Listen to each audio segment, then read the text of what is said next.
Assalamualaikum warahmatullahi wabarakatuh. Alhamdulillah kita ketemu lagi dalam kesempatan yang kesekian kalinya. Kita pada kali ini akan membahas tentang bagaimana proses pengumpulan Al-Quran atau dengan nama Jamul Quran. Dan ini nanti pengumpulan Al-Quran ini akan mencakup ya, pengumpulan Al-Quran di masa Nabi seperti apa, pengumpulan Al-Quran di masa Abu Bakar dan kemudian pengumpulan Al-Quran di masa Utsman dan kemudian tartib suara. Oleh sebab itu mari kita bahas mulai satu persatu. Ya, kalau kayak itu sekarang kita ya, akan membahas tentang pengumpulan Al-Quran. Tapi tidak detail ya, detail kok kaget atau Jamul Quran. Ya. Jamul Quran atau pengumpulan Al-Quran. Kira-kira ini berkaitan Jamul Quran. Kalau sejarah dulu ya pakai bahasa Jawa ya. Mereka Jamul Quran ini paling tidak nanti ada 1, 2, 3 lah ya. Paling tidak. Pertama adalah Jamul Quran pada masa nanti pada masa Nabi ya. Yang kedua pada masa Abu Bakar. Nah, kemudian keempat pada masa Khalifah Utsman bin Affan.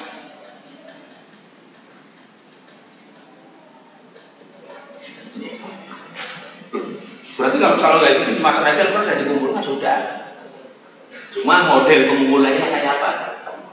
Gitu. Kalau misal Al-Quran di masa Nabi belum terkumpul, tidak mungkin akan sampai ke masa Abu Bakar dan masa ini. Gitu ya. Terus kalau kayak gitu nanti pengumpulan masa Nabi seperti apa? Ya pengumpulan masa Nabi nanti secara garis besar ini ada 2. Nanti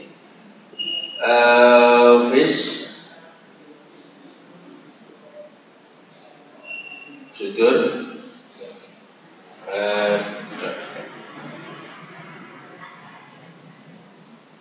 dan atau bil masuk.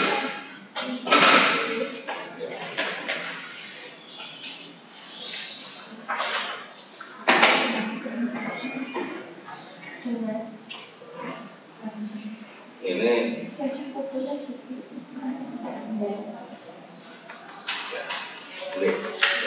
paling pokok di masa Nabi adalah pengumpulannya ada 2, yaitu Fisudur. Ini Al-Quran sudah dikumpulkan atau sudah dikumpulkan pada hati atau di hati para sahabat, termasuk ya. Nanti di masa Nabi itu sudah Jamul Qurannya masih dalam Jamul Quran Fisudur. Kenapa kayak gitu? Karena ketika ayat Al-Quran turun, Nabi langsung mengajarkan kepada para sahabat, kemudian sahabat sendiri pada menghafalkan. Jadi ketika mereka ada sempat ketemu Nabi, mereka sama tanya sama sahabat. Ya,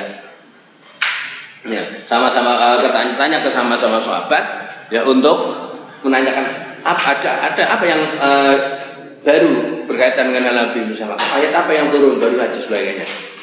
Nah, kemudian para sahabat ini dengan giatnya setiap harinya menghafal antara 5 ayat sampai 10 ayat terus dan disertai dengan memahami maksudnya apa. Ini ayatnya berkaitan apa sebagainya. Nah, sehingga Al-Quran ini terkumpul di hati masing-masing para sahabat, sehingga kemudian disebut ya, di masa Nabi itu sebagai suatu teori teknik atau metode pengumpulan yang kemudian dikenal dengan metode pengumpulan Fisudur ya, pengumpulan Al-Quran di dalam hati. Nah kemudian fil mastur atau tertulis, apakah tertulis? Iya, karena ketika itu juga Nabi juga punya tim ya, tim untuk menulis wahyu, sehingga ketika wahyu turun Nabi memanggil tim Di antaranya adalah Zaid bin Sabit yang diantara ya salah satunya yang jadi tim penulis wahyu Nabi, sehingga ketika turun Nabi sabit ya turun tulis ayat ini, di ayat ini tulis diletakkan setelah ayat kesekian atau setelah ayat yang berbunyi kayak gini di surat yang menjelaskan tentang ini.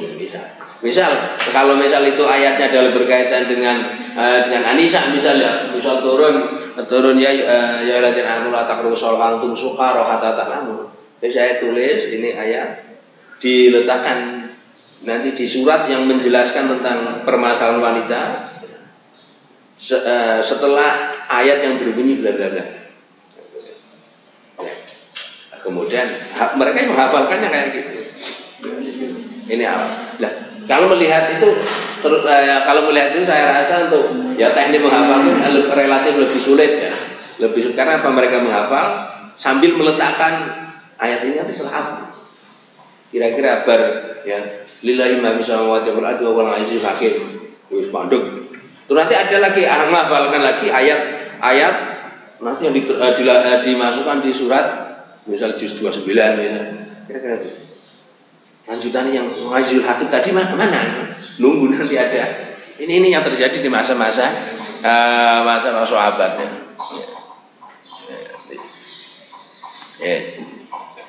Lah nanti ya cara mereka ini. Jadi kalau kayak gitu intinya berkaitan Jamul Quran adalah bagaimana Al-Quran bisa terkumpul dan bisa menyatu. Tapi yang jelas meskipun di masa Nabi ya ini cara ini sudah terjadi ini dan Al-Quran sudah menyatu. Tapi di sini belum ada atau belum terbukukan secara sistematis.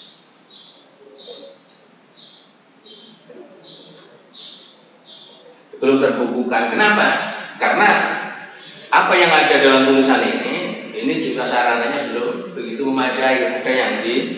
Ada yang berupa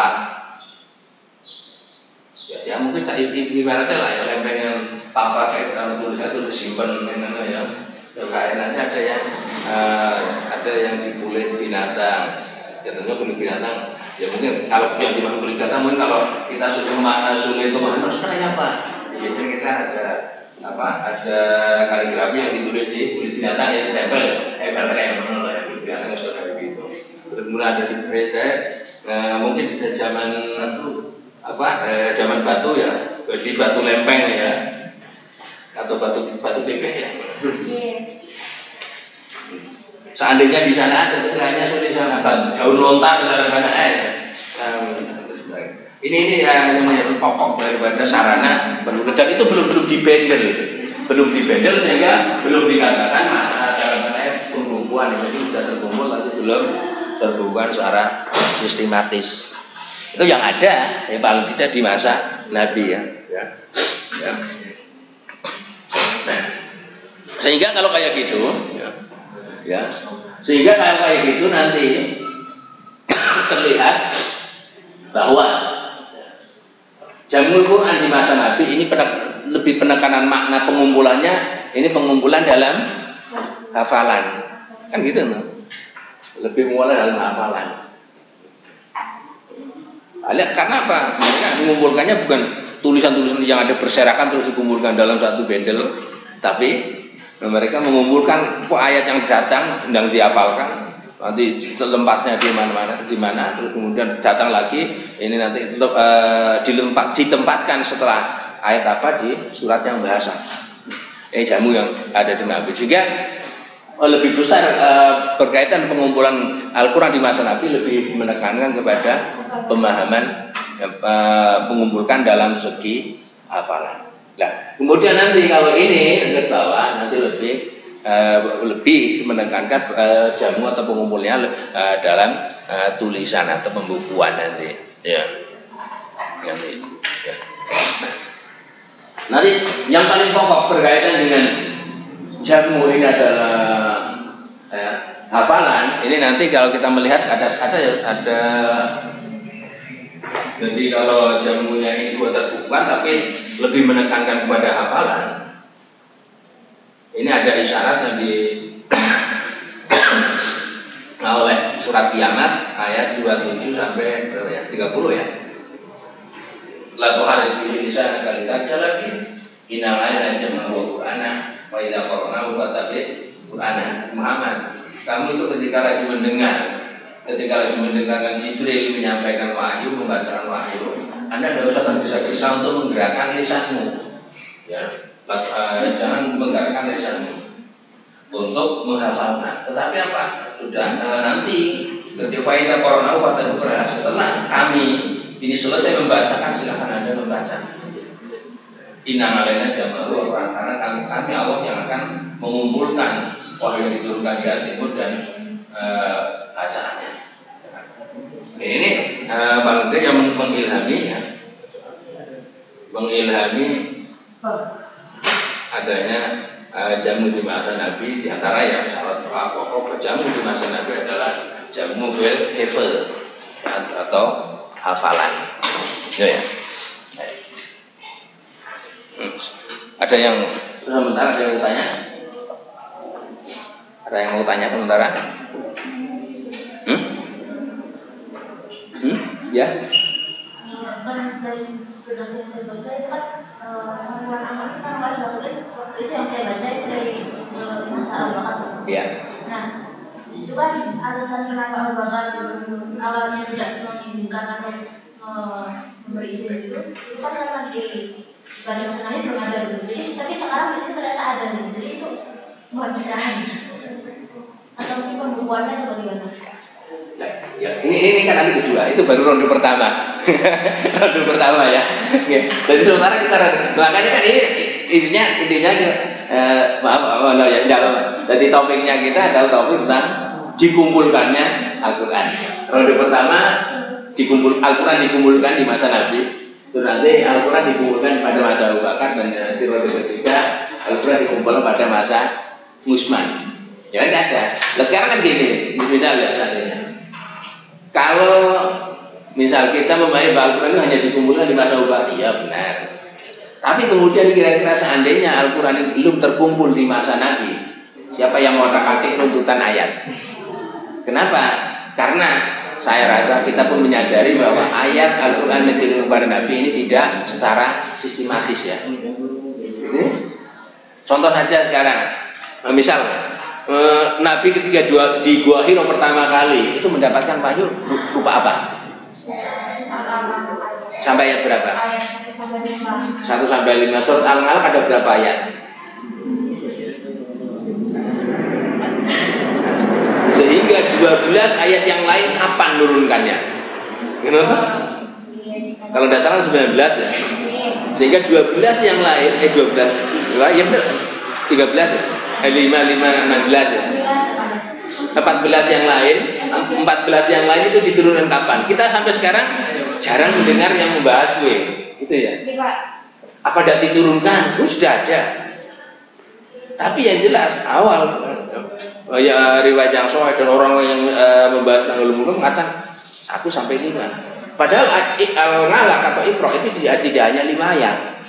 Yang lain kapan turunnya? Oh, tidak diceritakan ya. Tadi kan kata Bapak ayatnya nggak langsung turunkan ya Pak ya. Nah yang mau saya tanyakan itu siapa yang memberi nama sampai dia tahu bahwa itu adalah surat Al-Alaq yang udah duluan turun Pak. So gitu. Yes? Ya sudah. Sudah ya. Nah sekarang kan gini, gini. Sekarang gini saja. Kira-kira ya. Ke Anda juga atau langsung ke masa Nabi?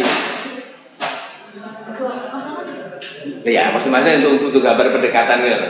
Sekarang gini kira-kira, ya, kira-kira. Kalau ya dosen dalam pertemuan, udah kita bahas ini, udah urut Pak. Enggak, so, nanti buka di bab ini halaman sekian, misalnya. Anda akan tahu bahwa itu ada di bab itu dari siapa? Dari apa? Ya, atau dari buku ya. Nah sekarang Nabi wahyu sampai ke Nabi dari siapa? Jibril. Jibril dari siapa? Allah SWT. Jibril kalau misalnya ada yang proses bahwa proses turunan wahyu kemarin ada dua ya. Yang pertama di malam Lailatul Qadar sekaligus yaitu ke langit ora diwaca ya. Padahal waktu naruang kan bahas ngono ya. Ya, waktu kita di ruang sebelah membahas itu tuh proses turunannya wahyu. Pertama laut ke langit dunia sekaligus ya. Ya, itu bertepatan dengan dengan Lailatul Qadar. Nah, kemudian dari langit dunia dari mana? Dari Baitul Izza, di Lauhil Mahfuz. Lauhil Mahfuz itu apa? Itu sudah cara pandai dokumentasi Tuhan, perpustakaan Tuhan lah cara pandai. Ya. Kira-kira Jibril disebut sebagai Al-Amin ya, orang yang bisa dipercaya ya, dan tidak pernah ngapusi.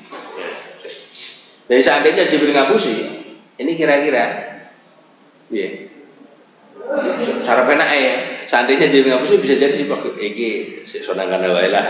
Kira-kira ya.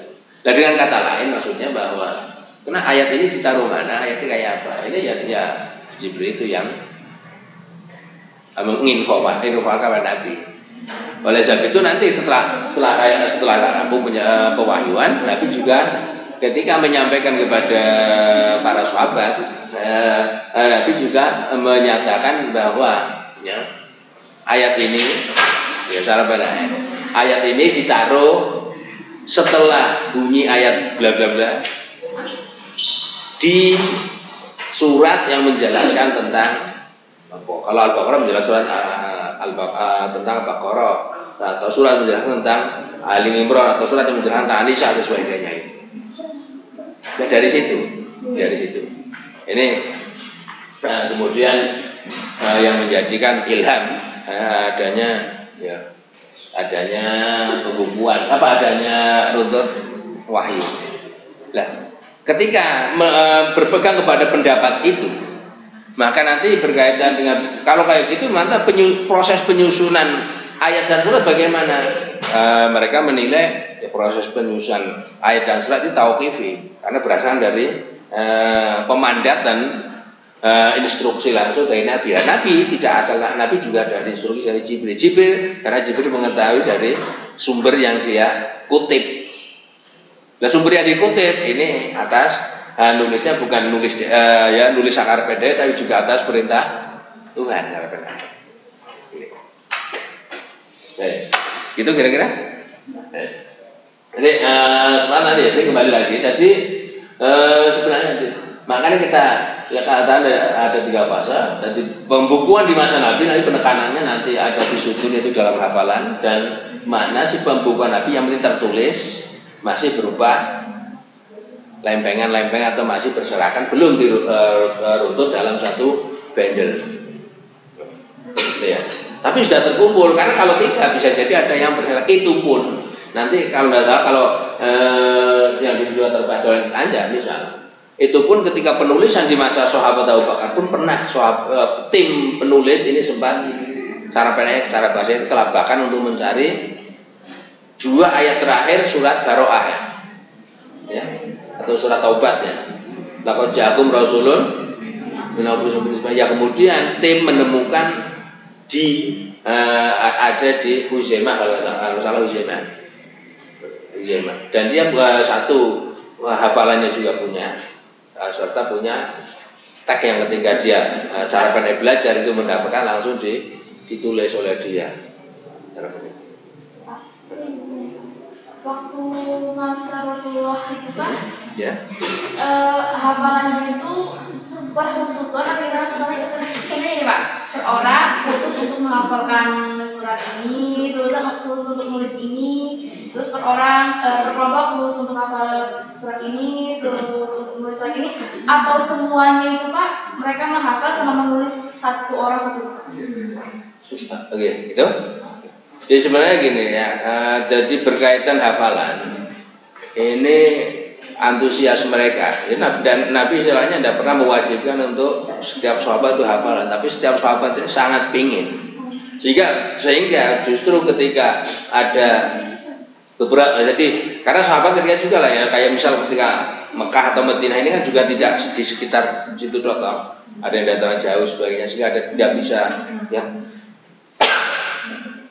tidak bisa setiap hari dia menemui Nabi. Kadang gantian, misal dari desa A, terus hari ini jatah Anda jalan sowan ke Nabi, besok siapa.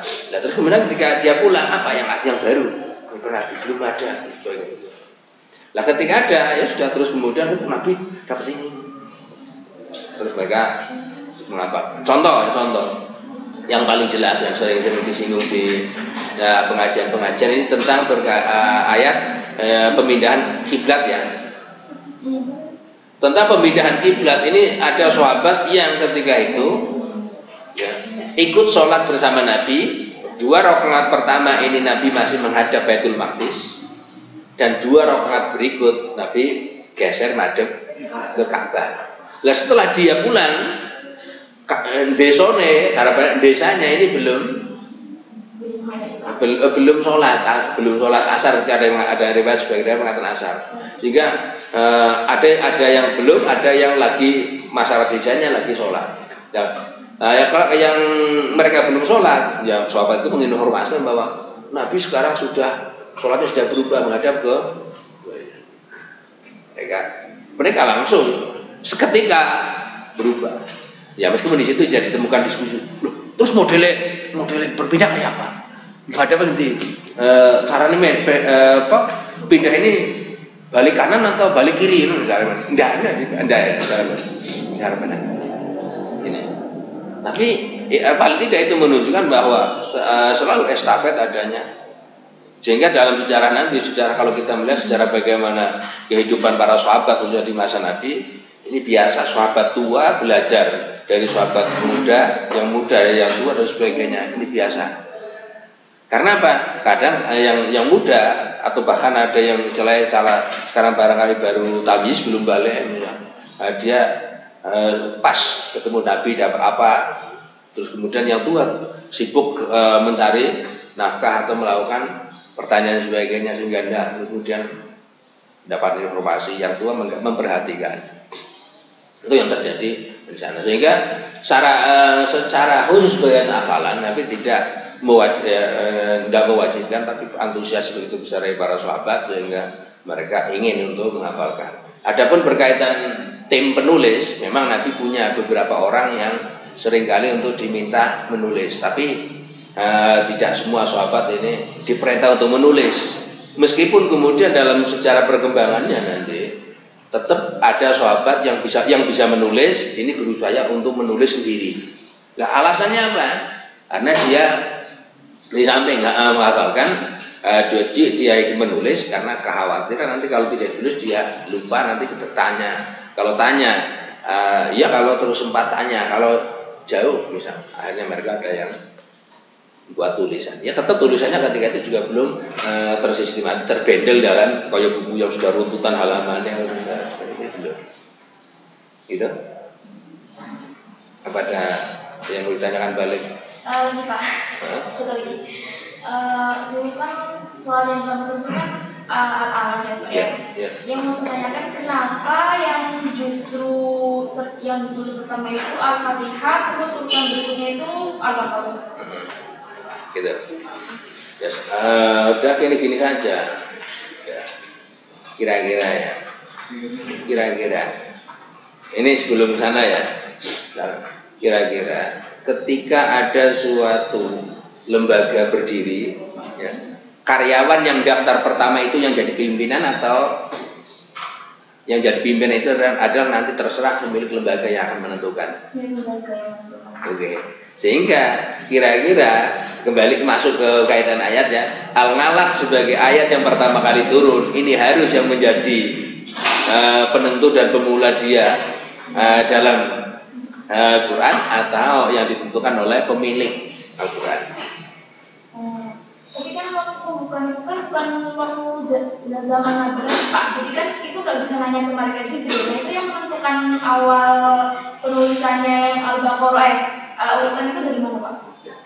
Kita belum membahas, kita masih membahas di masa Nabi itu sudah ada pembukuan dan sudah ada hafalan toh. Apakah ketika mereka menghafalkan terus mereka tidak mengikuti waris dari Nabi? Ini baru di masa awal ya. Padahal kita baru masa awal, belum ke masa kedua.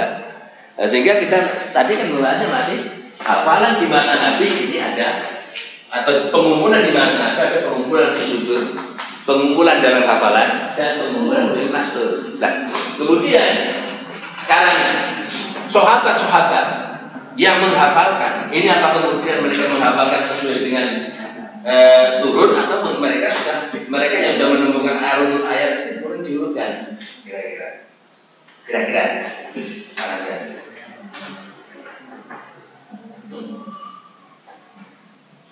Gimana nih? Nah, sekarang para sahabat di masa Nabi ya, ketika itu yang mereka mulai menghafal sudur ya, karena kemudian hati mereka. Ini mereka si penting hafal atau sudah mulai meruntukan sesuai yang disampaikan dan informasi oleh Nabi kira-kira. Itu satu yang hafalan. Yang kedua, yang dalam catatan. Kira-kira tim mencatat yang diperintah oleh Nabi ya untuk mencatat Al-Quran, apakah mereka hanya mencatat dan tidak menerima perintah lain dari Nabi? Kira-kira apa perintah lain dari Nabi? Kira-kira apa? Bisa, paling tidak mereka tidak hanya mencatat, mereka tentunya satu ya, Nabi juga tidak hanya motif. Saya rasa Nabi tidak hanya memerintah misal Zaid tulis baru saja turun ayat begini bunyinya, tulis. Saya rasa tidak hanya itu. Karena kalau terjadi kayak gitu, saya rasa sahabat pun akan tanya. Oleh sebab itu, ya, kemudian ada yang menjelaskan bahwa Nabi ketika itu mengatakan ayat ini turun, atau ayat ini turun, letakkan nanti setelah ayat ini, ya setelah ayat ini di surat yang menjelaskan tentang ini. Nah, kemudian dengan adanya itu, maka hafalan mereka juga tersistematis sesuai dengan instruksi yang ada dari Nabi. Nah, hafalan yang tersistematis berdasarkan instruksi dari Nabi, serta apa yang tertulis di pelepah yang boleh dan bagus sebagainya, yang terstruktur dari Nabi ini yang kemudian dijadikan sebagai referensi pokok dalam nanti masa-masa ini. Maksudnya itu kok tidak tertutup.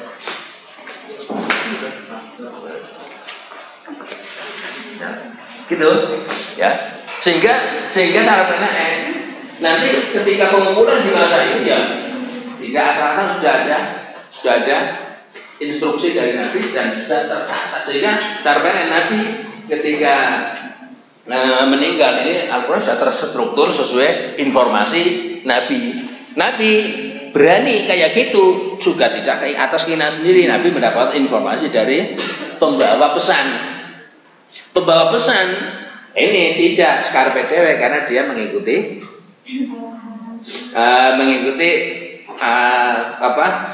dari tempat diambilnya dari Lauhil Mahfuz ya. Ini untuk yang pertama. Sehingga yang kedua nanti pengumpulan yang kedua inilah yang namanya pengumpulan dalam lebih penekannya kitabah. Ini jadi kalau masa Nabi ini, kalau masa ini nanti lebih kepada kitabah ya, tulis menulis.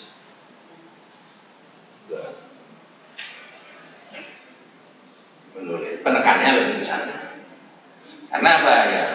Sudah keantusiasan generasi berikutnya seperti yang dari sahabat, tapi ya penekannya ke sana untuk dijadikan referensi pokok dan acuan atau panduan ya dalam setelahnya. Sehingga nanti ketika pengumpulan yang kedua itu pengumpulan setelah masa Nabi Abu Bakar dan Utsman, ini setelah di masa Abu Bakar sudah terkumpulkan semua, kemudian nanti tulisan-tulisan yang lembarannya ini belum diruntutkan, karena kan misal ketika itu 5 ayat tulis 5 ayat, nanti kan tulisannya kan beda dengan sekarang ya, ayat sana halaman biru ayat berapa sekarang misalnya, ketika itu belum. Kemudian pemerintahan Khalifah Abu Bakar menginstruksikan untuk membuang dan membakar Quran-Quran yang selain yang disusun berdasarkan atau dilakukan oleh tim. Tujuannya apa?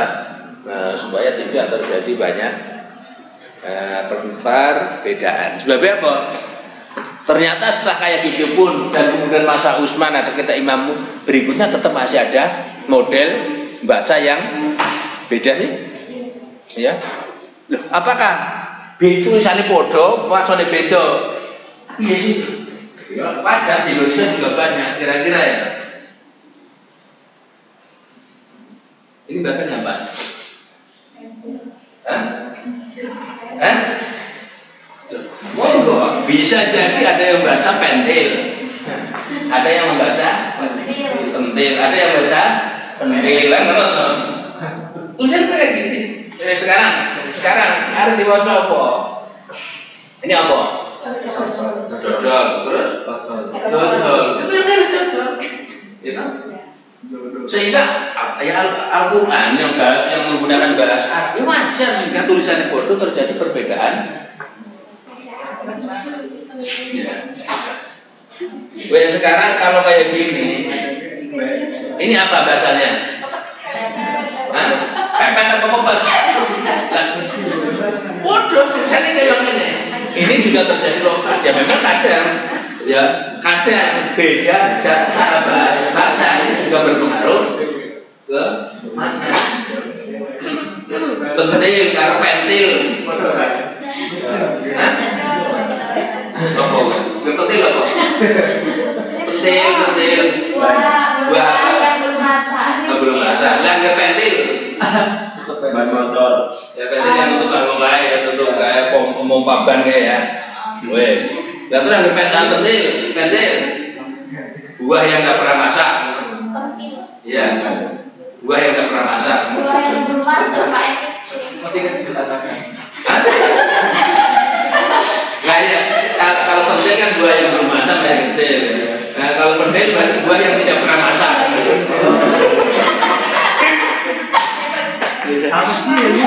Nah, ya perhatian itu ya. Itu yang terjadi. Bedanya itu dari situ. Di sini lebih menekankan kayak gitu. Nah kalau di masa itu lebih menekankan kepada pengumpulan dalam bentuk tulisan. Ya. Tapi meskipun tulisannya bukan berarti seperti kayak sekarang ini. Ya karena ya misalnya kalau kita lihat sejarah nanti ternyata ketika itu juga masih banyak terjadi perbedaan baca ya. Kira-kira misalnya ini tulisan apa?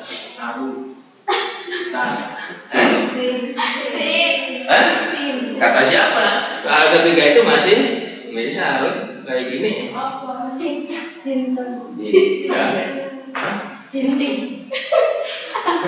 Ya, tulisan apa? Baiknya. Itu bisa. Masih tulisannya masih kayak gitu dok. Belum ada titik, belum ada harokat.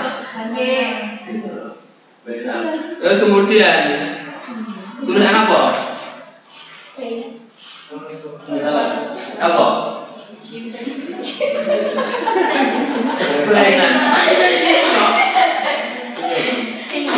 Termasuk nanti ya. Ya. Misal tulisan apa? Misal. Ini bisa sayun. Kan gitu kan? Bisa syai'un. Ketika itu sampai masa ini belum ada kayak gini. Sehingga syai'un atau syai'un atau si'al podo kayak mereka kau. Ya. Nah, maka kemudian di fase setelah kekhalifahan ada mata pertama yang disebut Sayyidina Ali yaitu Abu Aswad Ad-Du'ali mengatakan tanda ikrar ini dibaca domah atau asal dibaca apa iya sebagainya. Karena Pak ya begini kayak gini masih baitun atau bintun atau bana ya atau apa namanya? Banana. Hah?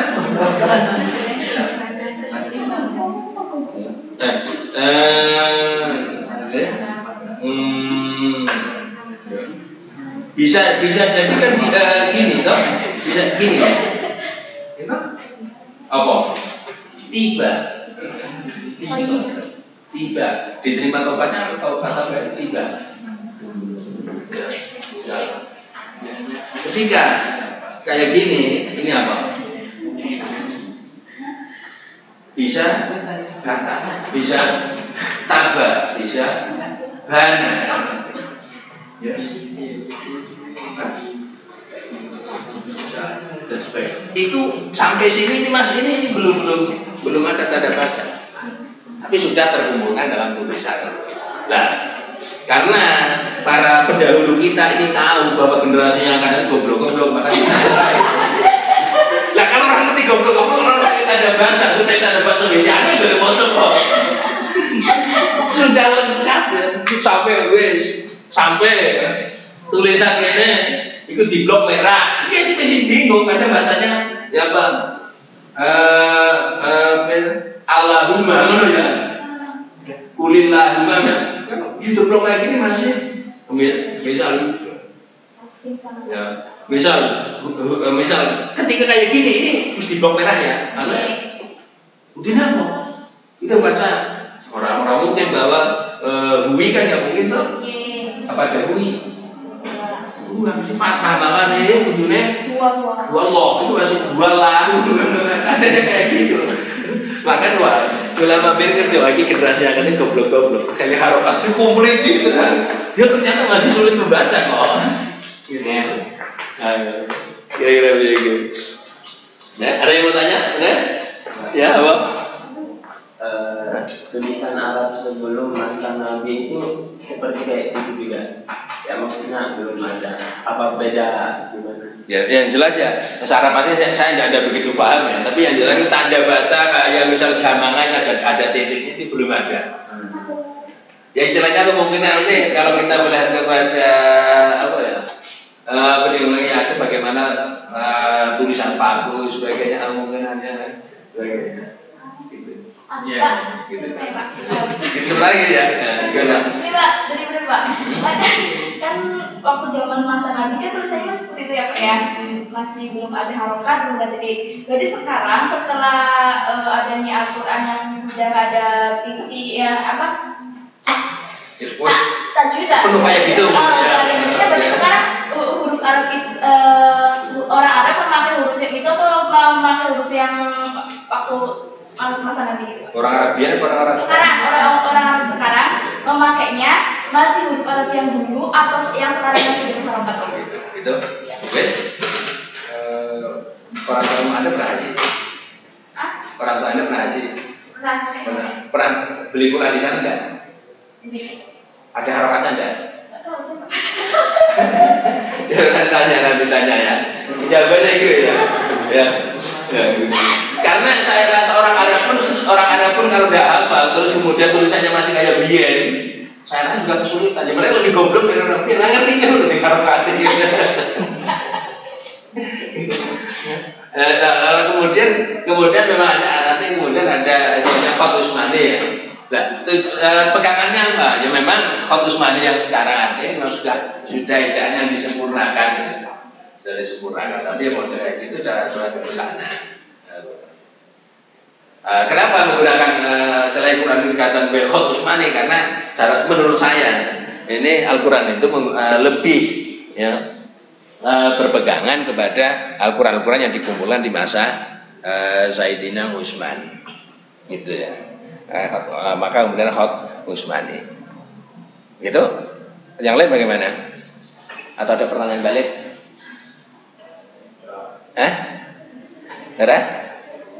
Barang.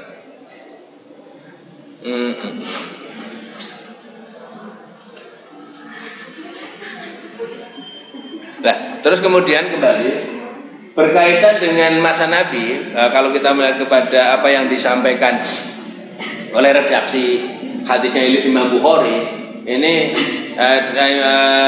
Imam Bukhari ini mengatakan bahwa di masa Nabi ini hanya ada sekitar 7 sahabat yang sudah hafal seluruh Al-Quran. Ya. Orang yang pertama kali memberi tajwid pada Al-Quran itu orang mana sih Pak? Kalau seandainya dia bukan orang Arab berarti kan seharusnya dia nggak tahu Pak mana yang benar mana yang salah. Gitu. Ya, sebenarnya gini ya. Oke. Sekarang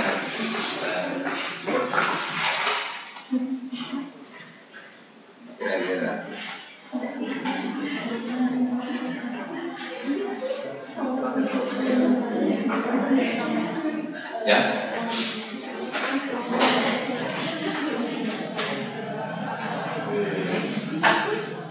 Ya, oke.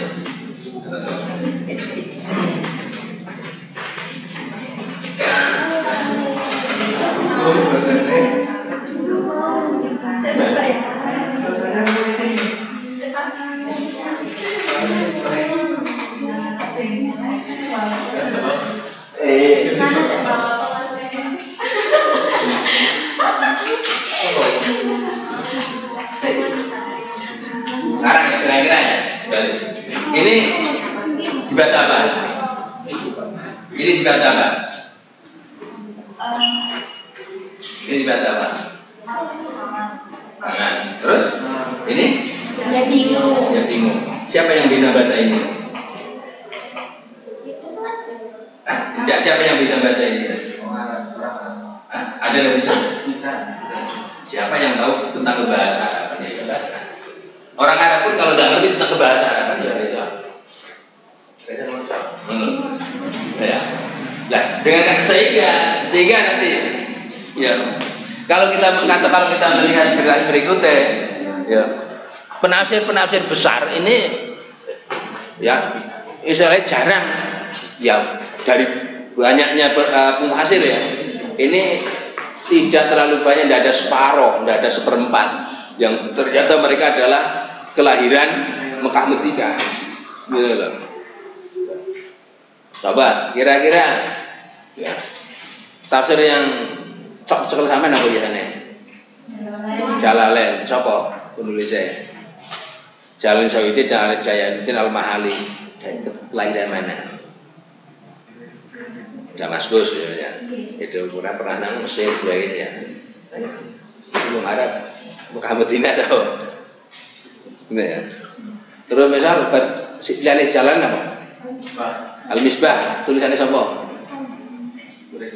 Wah, Al-Misbah, Quraisy Shihab ya. Profesor Quraisy Shihab, misal ya. Wong endi? Lahir di Jakarta ya. Terus apa meneh? Ibnu Katsir, siapa? Abu Fida, ya siapa endi? Daerah kulon, bagian Eropa. Ya. Nah, yang terus kemudian misalnya tafsir Al-Qurtubi orang mana? Orang Cordoba Spanyol. Ya, misalkan. Ya, guys, kembali. Itu bisa jawab pertanyaan tadi? Apa berarti? Yang apa? Bahwa semua orang itu bisa yang mengarang tadi.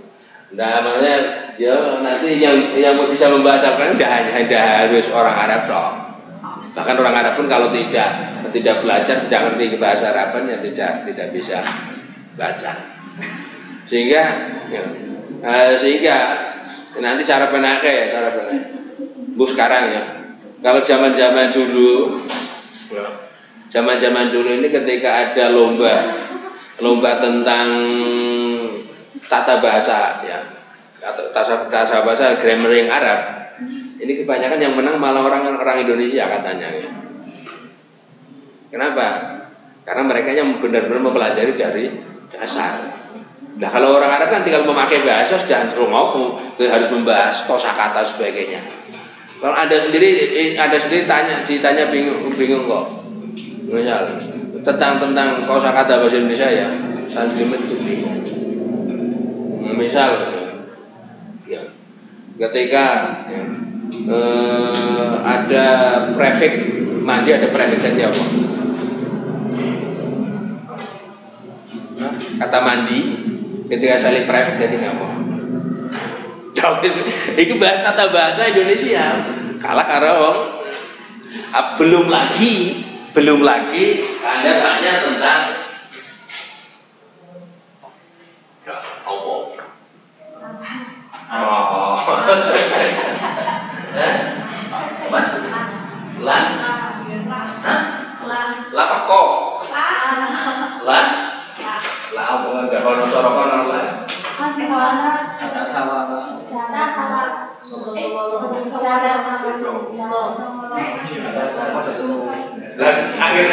kalau sampai kira mana berada? Akhir sampai itu di atas ngolo.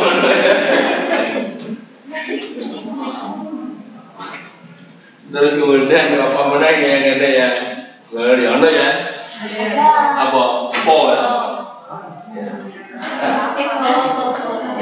Terus kemudian ini kalau di kayak gini dan di kayak gini berarti apa?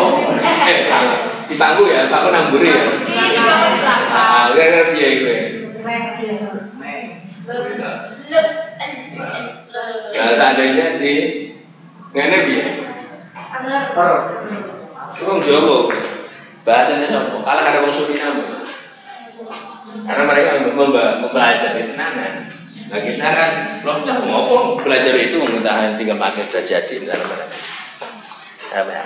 Kita suka instan gitu, itu. Nah kembali nanti ya jadi menurut sebagian riwayat Bukhari bahwa ada 7 sahabat ya, besar yang hafal Al-Quran, di antara Abdullah bin Mas'ud. Abdullah bin Mas'ud ini kalau melihat keturunannya bukan keturunan Arab asli. Dan mengatakan dia dari Laut Tengah kayak Italia. Ya. Terus kemudian Salim bin Maqil, ya. Baru Maula bin Hudzaifah, rumah Mu'ad bin Jabal, Madinah, wa Ubayyah bin Ka'ab, Madinah, wa Zaid bin Sabit, Mekah, wa Abu Zaid bin Sakan dan Abu Darda. Nah itu kalau melihat. Ya. Nah, ini nanti yang menjadi jawaban Anda tadi bahwa runtutan Al-Quran ini dari mana, atau apa sahabat itu sakar pede ngotak-atik? Enggak. Paling tidak sahabat ini memberikan instruksi ya, bahwa dalam suatu hadis ini Abdullah bin Ngamr bin Ngas ini pernah berkata bahwa Abdullah bin Ngamr bin Ngas berkata, saya mendengar Rasulullah SAW bersabda. Jadi Rasul menginstruksikan kepada sahabat, khudul Quran bin Arba'ah bin Abdullah, ya bin Mas'ud, Wasal bin Mu'ad, Ubayyah bin Ka'ab. Nabi merekomendasikan nanti Anda ambil dan belajar Al-Quran dari 4 sahabat yang mau ya nanti. Yang kedua nanti dari kelompok Muhajirin, dan yang kedua ini dari Ansor. Ya. Misal ya. Terus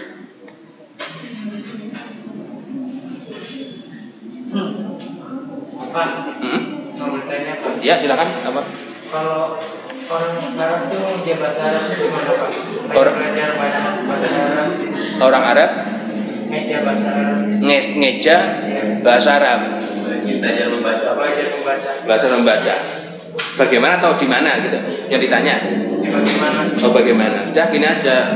Kalau kita kan kesulitan, saya sih belum pernah ke sana ya.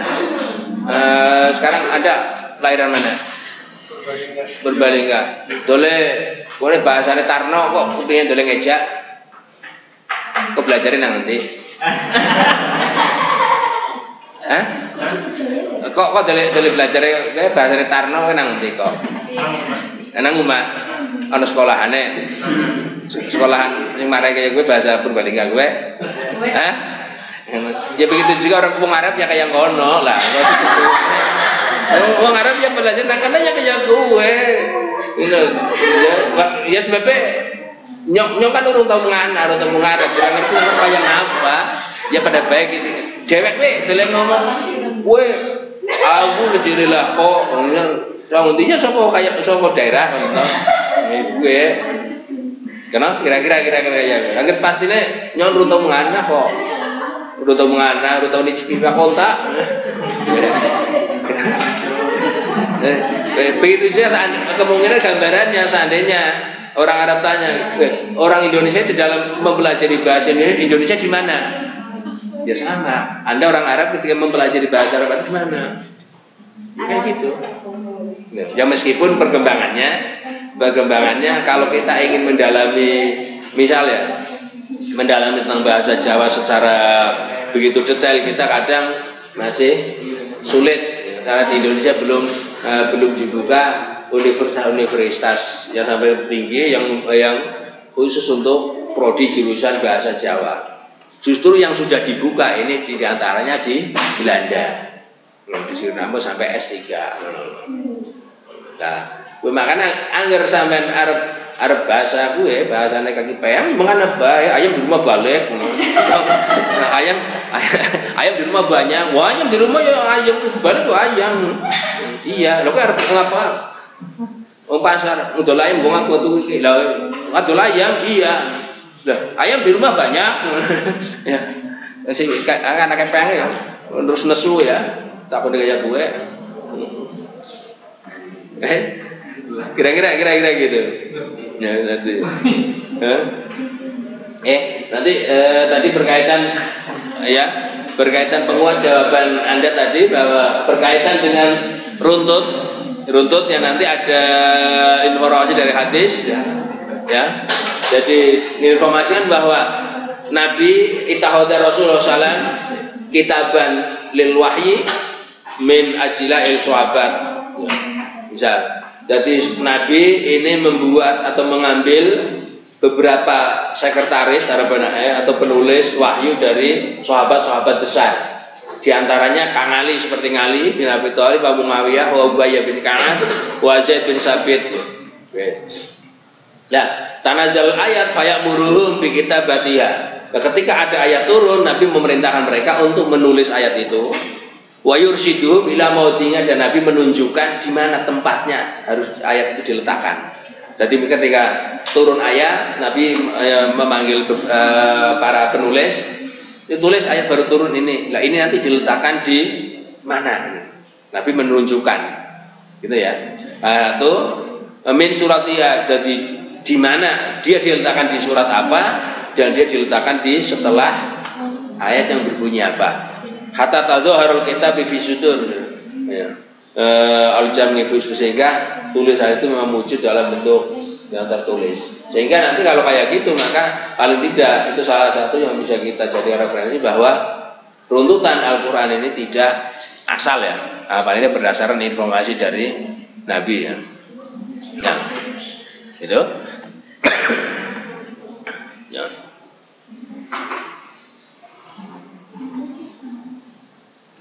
Ada yang bertanya?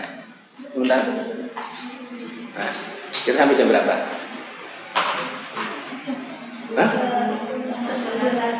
Hah? Setelah ini ada masuk? Setelah ini online apa offline? Setelah ini? Hah? Online. Oke. Ya sebenarnya kayak gitu nanti lebih lanjut pelajari ya. Dipelajari. Nah, tapi ini sebenarnya belum sempat sampai ke masa Abu Bakar dan sampai tapi yang jelas nanti paling tidak cara pendek seandainya kemudian tidak terjadi pembukuan di masa Abu Bakar, ini cara pendek kemungkinan Al-Quran banyak yang hilang karena banyak para sahabat yang hafal yang gugur. Contohnya ketika perang Yamamah, ini sudah berapa? Perang Yamamah berapa yang gugur? Sekitar 70 ya, ketika perang melawan apa? Perang melawan Musailamah al-Ngabusi. Nah, ya. Terus kemudian ya lanjutnya sebaliknya satu. Dan satu kemudian berikutnya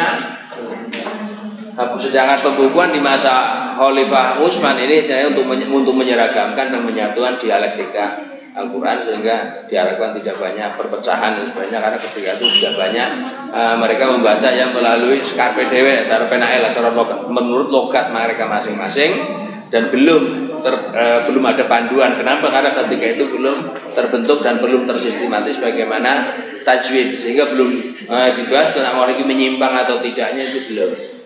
Ya, ada ini. Ya satu, yang kedua, meskipun ini sudah ada juga masih terjadi itu karena ternyata ketika itu juga belum Al-Quran belum berharokat seperti apalagi sampai saat ini. Kemudian ada Abu Aswad ini memberikan tanda iqra, kemudian Al-Hajjaj selanjutnya memberikan tanda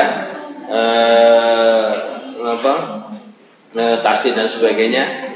Kemudian nanti berkembang lagi Al-Khalil ini juga akhirnya memberi titik sebagainya, dan kemudian sampai muncul adanya tanda masyar, tanda wakaf dan sebagainya, perkembangan sampai sekarang juga masih belum selesai, masih ada yang memberikan tanda-tanda toh yang masih kita sulit, sampai ada yang ini kalau pink berarti dibaca huna, kalau hijau ini dibaca idhar misalnya, ada kayak gitu sebagainya. Itu ya masih ternyata dibacanya masih angel ya. Hah? Sebagainya. Oke. Gitu? Ada yang mau tanya lagi? Ora?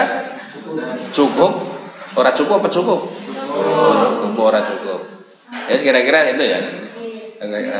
Kurang lebih maaf. Assalamualaikum warahmatullahi wabarakatuh. Waalaikumsalam warahmatullahi wabarakatuh. Terima kasih. Terima kasih, Pak.